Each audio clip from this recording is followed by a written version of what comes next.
सीताराम, बैठ जाओ। कहाँ से आना हुआ है? आसाम से। अरे माँ कामाख्या की नगरी से। हाँ, वहाँ माँ कामाख्या विराजमान। हम गए थे ना आसाम, कामाख्या माता के दर्शन एक ही बार जिंदगी में अभी गए। वो तुम्हारा वो है ना हेमंत बिस्वा शर्मा, मुख्यमंत्री, हमारा चेला है।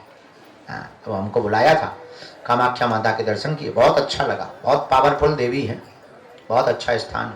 पूरे में घूमे, जहाँ बलि होती वहाँ गए, नीचे पहाड़ के पास गए, बहुत अच्छा लगा। तुम जाते हो? हम बहुत पहले और भी गए थे। हाँ, तुम एक ही बार। वहाँ तुम्हारे कामाख्या से गुवाहाटी के पास में एक गांव है म्योंग।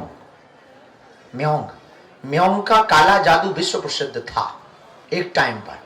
हमको एक तांत्रिक ने चैलेंज दिया कि तुम म्योंग नहीं जा सकते हो, म्योंग जाओगे तुमको जो है वशीकरण करके रख लिया जाएगा। हम गई, हमें तो दुनिया हाँ करें फिर रहता हूँ, हमें करवाओगे? नहीं माना तो चल पड़े। 12-12 हजार रुपया की शर्त लगी, 12 हजार हम जीत गए, वापस आ गए। म्योंग है म्योंग, उस पर तो टीवी वाले भी बहुत गए, उस गांव में टीवी वाले गए बहुत। नाम है उसका, नाम ही है म्योंग, म्योंग का काला जादू, पूरी दुनिया में प्रसिद्ध है उस वक्त। अब तो नहीं है वहां वो तांत्रिक। एक जमाना ऐसा था जब हम गए थे, आज से 8-9 साल, 8-9 साल तो हो गए, 8-9 साल पहले जब गए थे, तब एक समय ऐसा था वहां अधिकारी नहीं जाते थे, वशीकरण कर लेते थे वहां की महिलाएं। बहुत खतरनाक जादू है वहां का, बहुत तंत्र विद्या है। देवी है वहां की, वन देवी, बहुत पावरफुल। अरे हमने कहा चिंता मत करो, वो देवी है तो हम उनके बेटा है। चलिए 12 हजार जीते थे हम 8 साल पहले।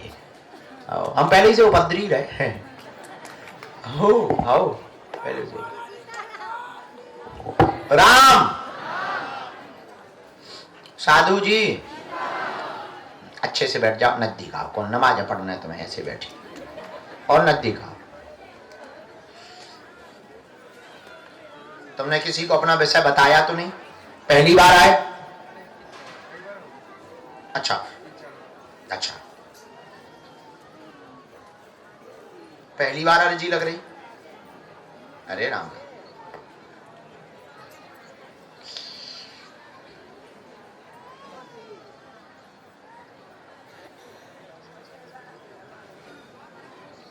एक तो क्या बताएं, हम इतनी जगह घूमे आए कि हमें हर जगह को पता तो है। हल्के ही से हम उपद्री रहे बहुत। आओ, फिर धोखे से गुरु बन गए। लो पूछो, क्या समाधान चाहते हो आप?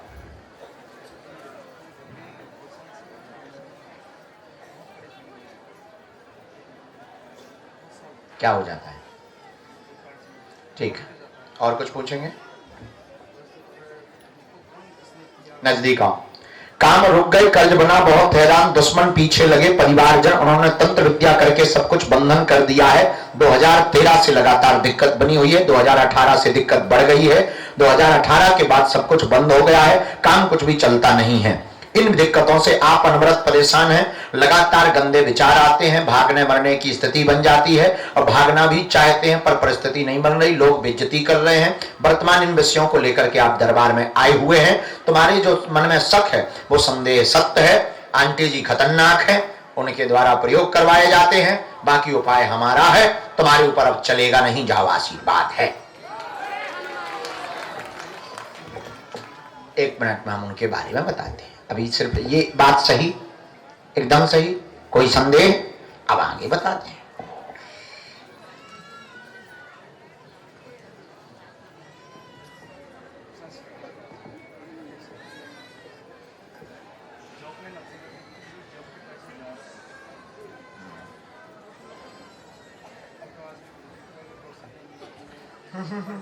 ना ना, इसीलिए तो हमने बुला लिया। भगवान दया करें। तुम्हारी ड्यूटी कहाँ है अभी? राजस्थान के बाड़मेर में।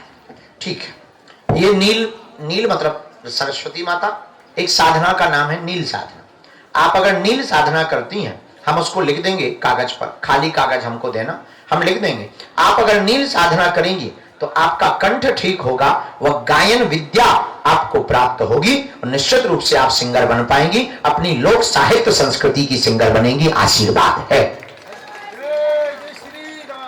जय श्री राम। बाद में मना कर देते हैं, तो वहां जाके घबरा जाते हैं। अक्सर ऐसे ही बहुत गाने वाले होते हैं, बाथरूम में बहुत तेज गाते हैं, मंच पे आके डर जाते हैं। अब किसी को भी माइक पकड़ा दो, नीचे बहुत बोलेगा, माइक पकड़ा दो, उसमें ऐसा वाइब्रेशन होता है जब भीड़ देखता है कि जैसे बिल्कुल पृथ्वी कांप रही हो। तो तुम्हें अब डरना नहीं। अब तुम सन्यासी बाबा का नाम लेना बहना, बालाजी का, हम तुम्हें कवच देंगे। रियाज करो, गायन विद्या रियाज से मिलती है। प्रतिदिन तुम 1 घंटे रियाज करो। प्रातः काल हनुमान जी की मूर्ति रखो और हनुमान जी को सुनाओ। और जब तुम अपना गायन हनुमान जी को सुनाओगे, दुनिया को सुनाने के लिए सीखोगी तो केवल ताली मिलेगी, और अगर हनुमान जी को सुनाने के लिए सीखोगी तो तुम्हें ताली भी मिलेगी, दुनिया भी मिलेगी, सिद्धि भी मिलेगी और प्रसिद्धि भी मिलेगी। हमने अपनी दुनिया में जो भी किया सबसे पहले हनुमान जी को, हमने कथा सुनी सीखी तो पहले हनुमान जी को सुनाई, और हमने दरबार लगाया तो पहली अर्जी हमने अपने पिताजी की लगाई। हाँ, हमें जब पहली बार सिद्धि मिली 12 साल के थे, जब हमें पहली बार हमारी वार्ता होना शुरू हुई, कृपा हुई, सबसे पहली अर्जी हमने लगाई थी। लोगों को एक आश्चर्य होता होगा कि किसकी पहली अर्जी लगाई थी? अपने पिताजी की। हमने कहा पहले घर का बल्ब जलाओ, फिर तो पड़ोसी का जलेगा। हम बहुत सिद्धांतिक आदमी। लो जाओ, कल्याण हो तुम्हारा, कर्ज चुक जाए, तुम्हें साइड में काम डालना पड़ेगा तभी चुकेगा, नौकरी से चुकेगा नहीं, क्योंकि एक वेतन फिक्स आती है और बच्चों की भी कृपा हो। सर अब तुम पूछोगे व्यापार क्या डालें? देखो शेयर का काम तो हम करवाने नहीं देंगे, और कुछ काम करवाने देंगे, समझ गए? हमारा भाई बहुत हाई भाई है, तो चलो चलो एक तुम्हें हम काम बता देंगे, मंगल को तुम्हें और आना है, ठीक? नौकरी भी करो, और आप भारतीय जवानों बहुत आशीर्वाद है। जय हिंद।